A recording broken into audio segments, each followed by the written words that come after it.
بص يا سيدي، المشاهد العادي هيقولك يا عم دول معاهم مليارات يروحوا يلف العالم، بس الحقيقة اللي الناس مش عارفينها ان الناس دي وصلت لمرحلة اسمها عتبة الإثارة المحترقة.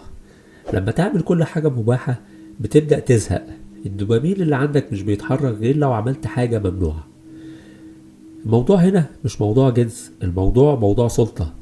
المتعة في إخضاع كائن بريء، كائن لا حول لي ولا قوة.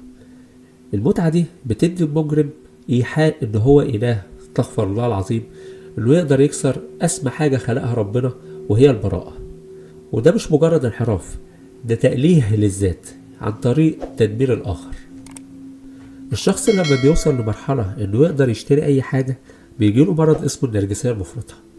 بيبدأ يحس إنه إله، استغفر الله العظيم. يعني القوانين اللي بتمشي عليا وعليك بتمشيش عليه. هو عايز متعة غير عادية، هو عايز متعة كسر التابوه. يعني عايز يدرس البراءة علشان يثبت لنفسه إنه يقدر يحطم أي حاجة من غير ما حد يحاسبه. ولكن السؤال هنا ليكوا يا جماعة، تفتكروا إن الفلوس الكتير فعلا بتغير جوهر الإنسان، ولا هي بس بتطلع الوحش اللي كان مستخبي جواه؟ يا ريت تكتبوا لي ده في التعليقات.